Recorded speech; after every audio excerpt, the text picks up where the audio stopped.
Hello everyone and welcome back to my channel. My name is Kim and today we're going to be discussing some of the discontinued attractions and experiences of Halloween Horror Nights Orlando.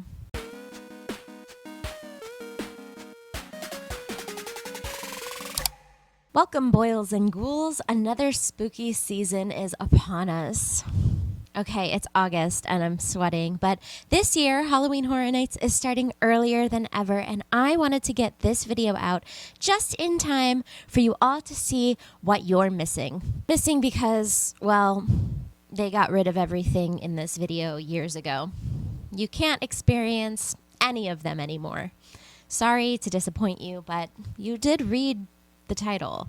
You knew what you were getting yourself into. If you are new to my channel, welcome. I am Kim, and normally I do a series called When We Were Young that focuses on fandom and pop culture from the early 2000s. But when I'm not focused on that, all I care about is Halloween Horror Nights. And 'tis the season, y'all. I am decked out in my spookiest fit today, and I'm ready to step back in time and talk about some of Halloween Horror Nights' experiences, shows, and attractions that we've lost along the way. Speaking of losing things, this hat will be lost somewhere along the way. I don't know why I continuously put myself in hats in these videos. I don't like hats. Obviously, I can't fit every single lost experience in today's video, but I'm hoping to hit most of the big ones. The ones that a lot of veteran HHN fans reminisce about fondly, and the ones the newer fans wistfully write about in blogs, wishing that they had had the chance to experience. Before I get into any of that, though, I first want to thank all of the amazing people who have taken the time to properly archive the history of Halloween Horror Nights. I could not have made this video without the efforts of sites like the HHN Fandom Wiki, HHNLegacy.com, HorrorNightNightmares.com, the Catacombs of HHN Podcast, and many, many others. All of those sites and much more will be linked down below so you can check them out. I am merely scratching the surface of the broad history of this event today, but if you want to dig deeper, I highly recommend all of those sources. Again, thank you so much to the curators for being so very thorough. I've chopped this video up into helpful sections, which will be timestamped below, just in case you want to skip to any particular part. And if you like what I'm doing here, please like the video, subscribe for more. I've got an entire playlist called the Scaredy Cat Reacts playlist, which talks about haunted Florida, has reactions to scary movies, past HHN reviews, and more. Check it out if you're interested. All right, let's get into it. First things first, let's start with a brief history of Halloween Horror Nights as an event. The idea of a Halloween event at Universal started way back in the 1980s at Universal Studios Hollywood. There is a backlot tour there which takes you through several special effects and movie scenes to entertain and educate guests about the magic of movie making. It's been running since 1964, long before there was ever even a theme park there. One day in 1986, some brilliant mind said, hey, it's Halloween. Let's put on a creepy overlay on parts of the tour and run the tram at night. And thus, the Terror Tram was born. It unfortunately ended that same season when a tragic accident occurred on one of the nights. A scare actor who was attacking the tram fell between the cars and was killed.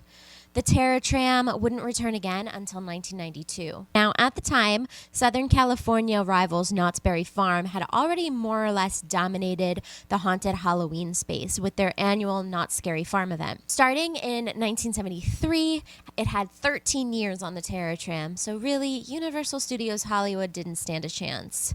Knott's Scary Farm was lauded as the country's premier Halloween event until Halloween Horror Nights Orlando overtook that title in the early 2000s. But back in 1991, Universal Studios Orlando was in their opening year, and they were struggling a little financially. So when Halloween time rolled around, Julie Zimmerman and John Paul Gertz, two brilliant minds at Universal Creative, came up with an idea. Why don't we throw a Halloween party for guests to attend?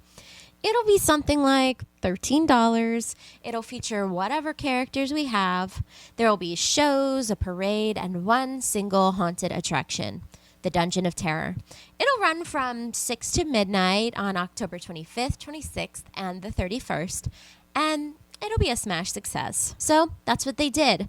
Fright Nights was such a hit that it was greenlit for another year. But when it returned in 1992, it would be called Halloween Horror Nights. I guess Fright Nights was already taken or something. For a more in-depth look at the history of HHN, I have linked a couple of amazing videos down below. But suffice to say, year after year, Horror Nights would return every Halloween season. Every year, more experiences would be added. More houses, more shows, more nights, longer hours, higher prices, bigger crowds. But what no one ever talks about are the experiences we've lost along the way. Of course, the HHN of today is nothing like the HHN of yesteryear. And that's not to say it's any better or worse. There are a lot of aspects that I love about modern HHN. As someone who's been going since 2004, I think the event has only gotten better over the years. But in order to get where we are today, we had to lose some beloved things from the past. In the over 30 years of Fears, HHN and the Universal creative team have taken a lot of risks and tried a lot of different things. Some of them have worked and gone on to be bigger and better than ever. Some things were immediate flops, never to be spoken of again. And that's what I want to talk about today. The good, the bad, and the Robosaurus. Okay, the hat's going. Well, that didn't go very far, did it? So let's start with the highly coveted two-park layout. If you ask any HHN superfan what they wish Universal would bring back to the modern-day event, many of them wish Universal would once again return to the two-park layout from 2004. Contrary to popular belief, HHN was really only in two parks for a year and a half. Let me explain. Up until 2001, HHN had solely been featured in Universal Studios. In 1999, Universal Orlando's second theme park, Islands of Adventure, was open. In an attempt to bring more people over to the new park, HHN was moved to IOA in 2002 and 2003. Then, in 2004, Universal got this crazy idea to put the event in both parks. So that was the 1 year. That half year comes in 2005, when HHN was once again mainly in IOA, but some of the rides in Universal Studios were open on peak nights for guests who wanted to walk over and experience them. After 2005, the event returned to Universal Studios, and it has been featured exclusively in that park ever since. So why change it up? With how much HHN is growing and evolving year after year, wouldn't it make more sense to expand the event to two parks again? Yes, and that would be a great idea for capacity, but there are some logistical reasons why that might be hindering the decision. There was never any official reason given as to why they stopped doing it in two parks, so this is just my speculation. But basically, having the event in two parks is hard. One of the biggest reasons I think it's difficult is just getting people from one park to the other. Of course, they could just do what they did in 2004, where they had a scare zone in the backlot that connects the two parks. But I imagine that would block off a lot of traffic if they did that. They would have to close roads in the back of house, cutting off access to parts of City Walk, as well as some of the sound stages. Some sound stages that may not have been used way back in 2004, but are regularly used now. Okay, so no connecting the two parks. Guests could just leave one park and walk over to the other through City Walk. Valid, right? But have you ever tried leaving one of the Universal parks with an alcoholic beverage? They always make you finish it or throw it away before leaving. Being that that is one of the biggest moneymakers of HHN, it might be a little chaotic to try and enforce guests to throw out their drinks, especially their $15+ drinks, before they leave the park for HHN. Another big reason they might not want to bring the event back into both parks is IP issues. J.K. Rowling and the Dr. Seuss estate have both made it very clear that they don't want anything HHN taking place in their parts of the park. Seeing as they make up 2/5 of IOA, you're already working with a limited area. I'm sure Disney would also have a fit if they tried to put anything in Marvel Superhero Island. That is, of course, not to mention that many of the spaces that once housed HHN in Islands of Adventure are now gone. The space once used for the house in Jurassic Park is now a big old roller coaster. The Carnage warehouse from Marvel Superhero Island is supposedly being used for storage these days. Half of the Lost Continent is lost to Harry Potter, which, as I've explained, they want nothing to do with HHN inside. Finally, Islands of Adventure isn't really built to be a nighttime park.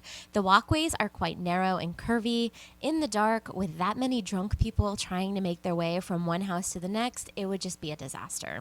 Ultimately, I understand the request for the two-park experience. These days, the event is bigger and more crowded than ever. Opening IOA to guests would certainly alleviate that. But for all the previously mentioned reasons, I am almost positive Universal will never return to two parks. Honestly, only time will tell if the event will even stay in Universal Studios at all. Now, I've heard absolutely nothing about it, but Epic Universe is opening next year. Maybe they have plans to move HHN to the new park.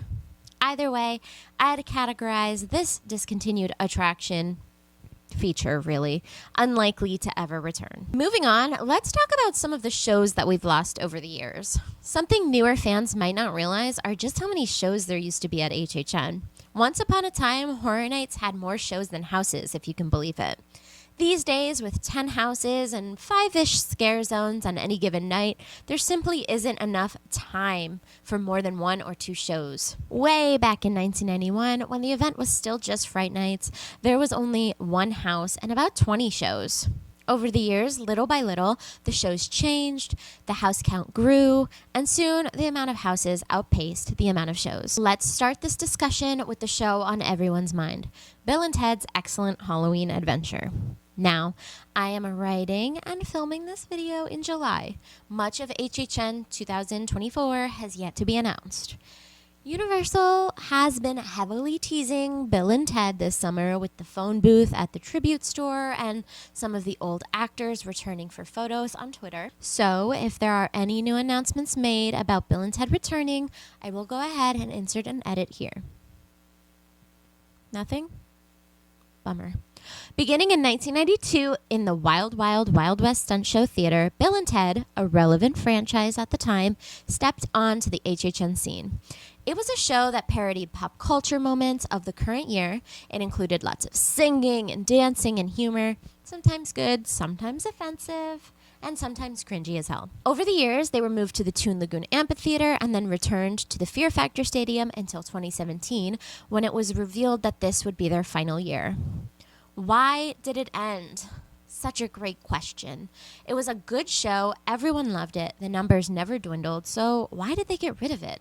And in favor of some Halloween Cirque du Soleil, no less. Patrick Braillard, one of the minds behind HHN, gave an interview with the Orlando Sentinel, and here's what we had to say on the subject. Quote, "We are an ever-changing event, and it's subjective for sure. People are going to have different opinions, and it's going to be a debate topic over whether or not Bill and Ted should stay in HHN 28, 29, and 30.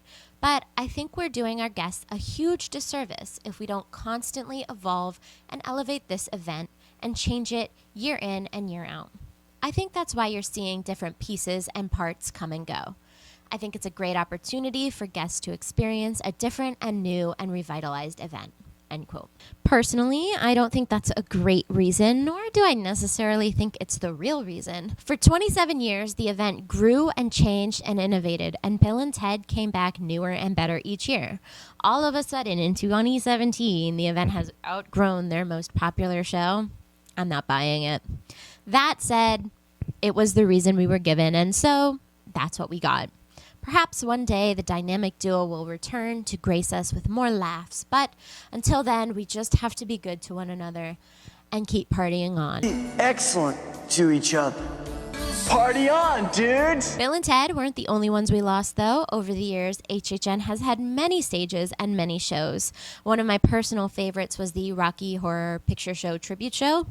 Being someone who regularly went to midnight showings in my area growing up, this was such a fan favorite to me.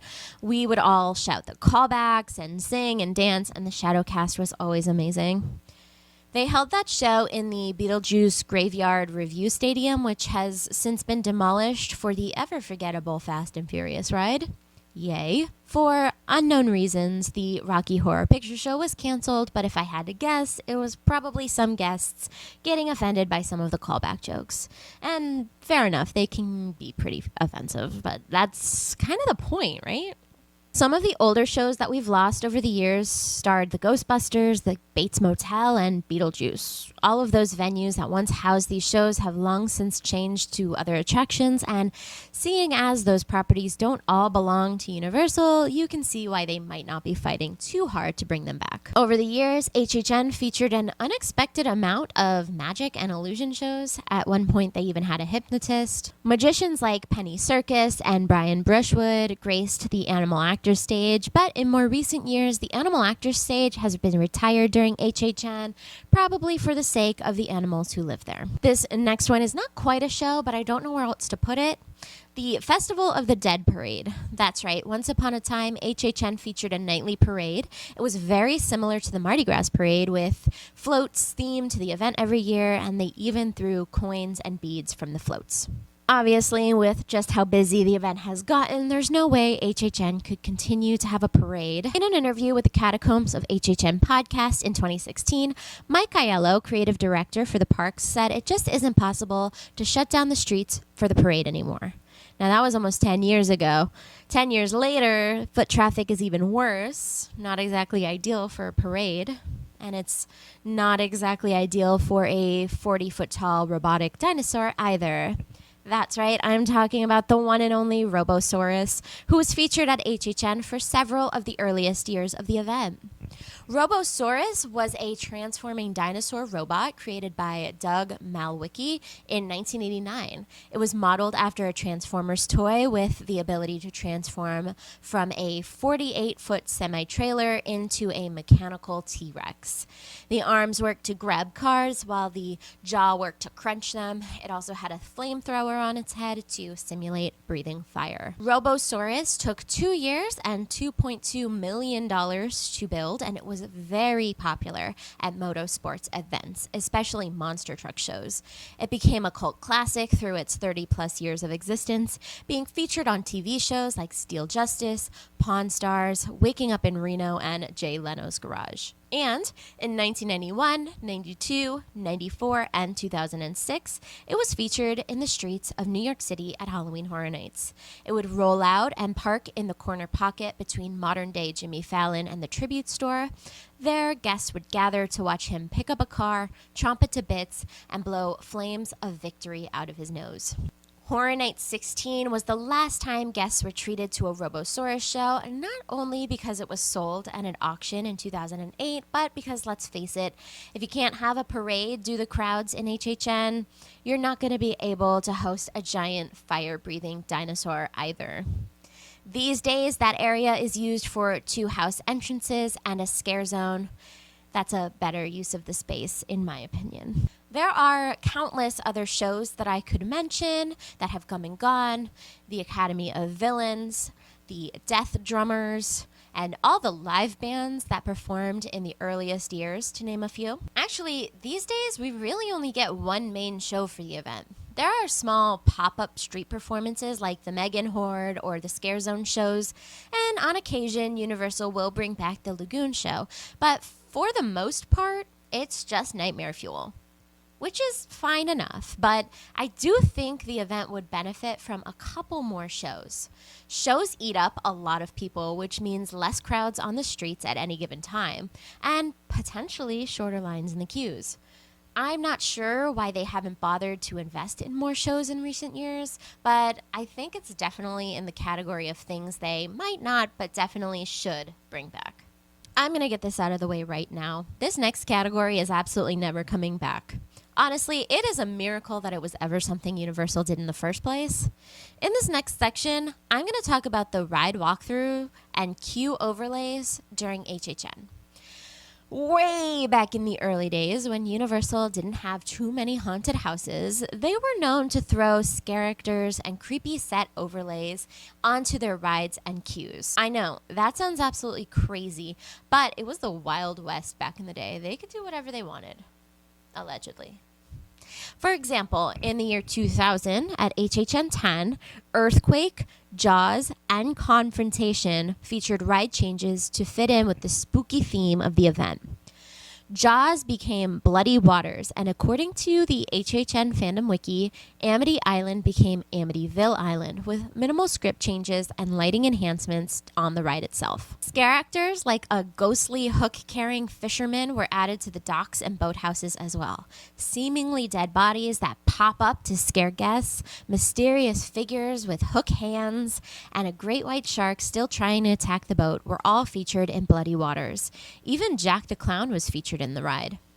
Meanwhile, over at Confrontation, Universal's original King Kong ride, guests were treated to Nightmare Creatures 2, which was based on the Sega game of the same name. As guests entered Pennsylvania Station, they could either board the trams, which was the regular ride vehicles, to Rockefeller Island, or they could take an alternative escape route through the streets of New York. Overturned police cars, water effects, chain-linked fences, fog, darkness, mad scientist-created creatures all came together to create the perfect haunted house equivalent, all while the tram guests face King Kong above. Even Earthquake got the HHN treatment, with the water being tinted red in the finale of the ride. It also served as an entrance to one of the houses. Guests would first ride the ride, and when they arrived at the exit, they would enter Dark Torment, a nightmarish underworld where evil demons torment you at every turn. Way back in 1992, the second year of HHN, the ride E.T. Adventure became the Alien Forest. The change wasn't as large scale as the other attractions, but the story of the ride was changed from meeting friendly aliens from another planet to encountering demons and monsters from another planet. More fog was added to the queue, and scare actors would jump out to scare guests waiting in line. That same year, the Back to the Future queue got the same treatment, with mad scientist scare actors tormenting guests while they waited in line. If you are at all familiar with the parks as they are today, you would know that E.T. is the only ride that currently remains from the above list, and it's not even open during Halloween Horror Nights. Confrontation is now the Mummy roller coaster. Jaws is now the entire land of Diagon Alley. Back to the Future is now The Simpsons, which is also not open during HHN. Earthquake is now Fast and the Furious, and so on. None of those new attractions really lend themselves the opportunity for an HHN overlay, even if Universal wanted to bring them back. And that's not even to mention how dangerous it is to have human scare actors hanging out in an active ride track. Fortunately, for everyone's safety, this experience is a relic of a past era that we can look back on fondly, wistfully even, and accept that it can never be again, and that's okay. Last section I want to discuss before getting into the simpler honorable mentions comes in 3 parts. In the first part, I will discuss the interactive websites of the early aughts. That will lead us into the conversation of Legendary Truth, the collective, which will conclude with a brief dive into 2016's The Repository. Buckle up, this is a thick section. So the internet was really just starting to become a thing in the early 2000s. That's when early social media sites like MySpace and YouTube became popular. And it's also when flash animation sites like Newgrounds became a hit. With this new form of global interaction came a new platform for advertisements. Universal, of course, wanted to capitalize on it, thus creating a website for HHN. It was on that site that you could find basic information like park hours, ticket pricing, and house overviews, much like you'd find on the websites today. But in 2004, something magical happened. HHN began featuring interactive flash animations into their websites. Guests who were interested in learning more could now flip through patient files and get an in-depth look at all of the houses, scare zones, and backstories for the event. The interactive features continued on until the 20th anniversary in 2010, when the websites gradually returned to a more typical hub for information. I am able to click around this relic of a website thanks to the amazing efforts of HorrorNightNightmares.com, who have graciously archived many of the old interactive sites to the best of their abilities. I have linked them below, and I highly encourage you to check them out because the attention to detail that was once placed in these websites is unmatched. I remember spending hours scrolling through everything I could on the site in anticipation for my trip in 2004. It was just such a cool concept and another way to get the fans interacting and excited about their visit to the parks. In more recent years, with the introduction of smartphones, there have been some mobile and app-based interactive elements. You can read house backstories, take quizzes, or answer trivia while waiting in lines, but it was never quite up to par with this level of thought. Some of my favorite aspects of the interactive sites were the behind-the-scenes stuff, interviews with Universal creative teams explaining how they cobbled things together, layouts of the houses, backstories of the characters, and how stories intertwined. It was a step beyond anything they were required to give, but they did it anyway for the love of the craft. Now, could they bring interactive websites back? Sure, and I would personally love it if they did, but I'm not sure if they ever would. That's not to say that that level of love and detailed storytelling isn't found in the event today. It's just that these days, that energy is better spent on things like the tribute store or the actual houses and scare zones themselves. So if that's the trade-off for my precious interactive websites, well, I guess that's worth it. Now let's jump back to 2008 and discuss the second part of this section, Legendary Truth, the Collective. I'm going to do my best to explain what this is for anyone who has never heard of it.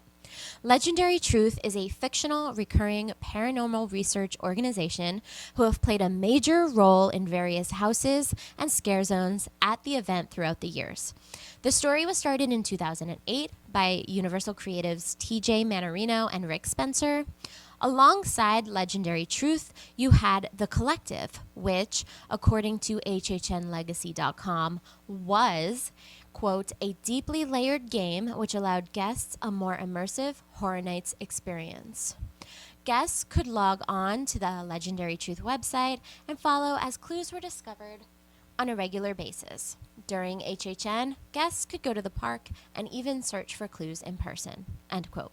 So basically, Legendary Truth is the ongoing storyline, and The Collective was the interactive scavenger hunt that fans participated in for a more immersive experience. It's important to make the distinction between the two because while even as recently as 2023, HHN had Legendary Truth story beats in their tribute store, The Collective has been out of commission since 2016. According to the HHN fandom wiki, quote, Legendary Truth, The Collective is the leading organization studying the evil that takes place at Halloween Horror Nights. Established by Boris Schuster sometime in the 1960s, The Collective has a long history with the event, including their investigations of Bloody Mary in 2008, their work studying the Lantern and the accidental release of Fear himself in 2010, and their study of the roaming legions in 2012. The organization vanished for a short period of time since the Lantern incident, but made a resurfacing in 2013, claiming it was to investigate its own leading members, end quote. In 2014, Universal Creative began working with X Studios for an even more interactive gameplay, not only online, but also in the parks. Guests were given badges to scan around the park, and then they'd be given tasks to complete. Some of the tasks included going through certain houses, scanning the badges in particular areas, visiting dining locations, etc. In the final weekend of 2014, guests were treated to a special interactive experience. It brought fans into a secret area in search of answers and paranormal activities. Those who successfully solved puzzles using a mobile app were led to the Legendary Truth field office, where they had to surrender their phones to walk through a multi-room experience in which they used special device to search for more clues to unravel a mystery, unlocking exciting and unique moments along the way. This was not a haunted house, but a new kind of experience intended as a test for the future. And in 2015, Universal moved those tests a little further when they introduced virtual reality into the collective experience. According to HHNunofficial.com, the final meetup point of the night was found in the horror makeup show, which was made up to look a lot like a workshop. A man in a lab coat informed guests that they had a new invention, a dark portal, that could transport them to other worlds when they stepped into it. He briefed them on how to use the equipment, and then the guests were shown a hologram of Calvin Thorncastle of the Legendary Truth headquarters. When instructed to enter the dark portal, guests would put on their safety goggles, aka the VR headsets, and enter the space. They were then tasked with finding clues to solve a mystery with just a flashlight while weeping angels jumped out at them. And it was this VR test that led to the final part of this section, the repository. An experience 8 years in the making at that point. An experience that flopped so hard that most people don't even remember it. I know I barely do. The repository is actually the main inspiration for this entire video. I've had this badge hanging from my car's rearview mirror since 2016 when I first experienced it myself. And with each year that passes, I forget more and more details about it.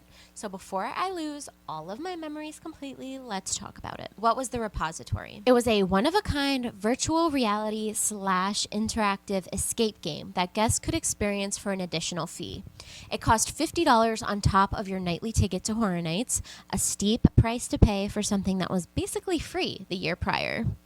It was part escape room, part theater, part virtual reality. Because of the nature of the attraction, there's no footage beyond the promotional stuff that HHN put out themselves, so I'm going mostly off the recollection of fans who experienced it, and that includes my terrible memory.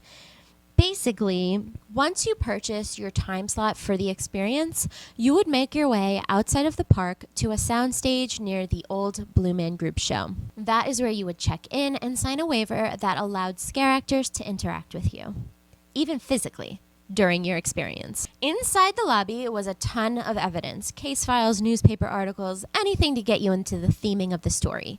There was also a bar, of course.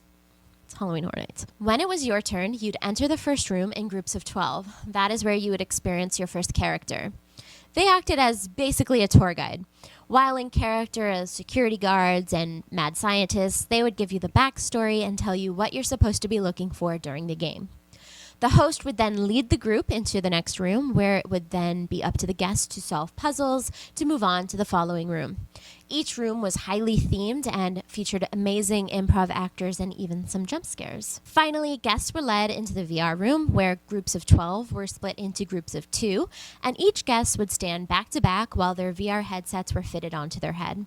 Each guest were given a wand as well, which acted as a flashlight within the game. The simulation required guests to try and find symbols within the game, while in the room in real life, scare actors were around you, breathing in your ear, prodding at you, and being creepy in general. Eventually, within the game, the floor you're standing on would begin to collapse, and the VR headset was suddenly removed.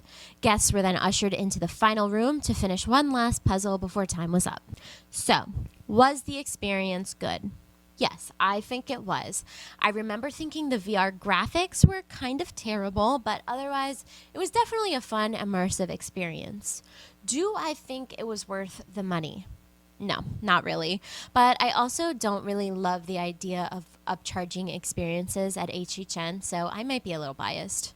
It was an interesting concept, absolutely, and I think it's important for HHN to take big risks like that sometimes.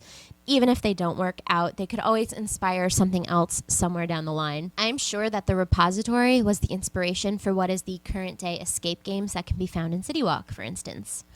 I do think the monetary aspect did ultimately hurt the experience. It was the sort of thing that guests would benefit from going 2 or 3 times, but at $50 a pop, in 2016 money, no less, can't imagine what it would be now, it's hard to justify it. Maybe they could bring it back with like a reservation system, allowing a certain amount of guests in at certain times each night. But when it comes to HHN, some guests only visit once, and it would probably be a bummer if they couldn't score a time slot on their night. Horror Nights has become such a behemoth in popularity, it would probably be too crowded to properly experience the repository even with an upcharge. They'd have to price the experience at over $100 to meet supply and demand. So while the idea was good and decently executed, I don't think this is one they're going to be bringing back. But I would look forward to more legendary truth-based storylines in the future, just more in the form of houses and scare zones than anything interactive. In this last section, I want to talk about some of the honorable mentions. These are the experience I miss about the older years, but they're not necessarily big enough to talk about in depth. Number 1, The shot girls.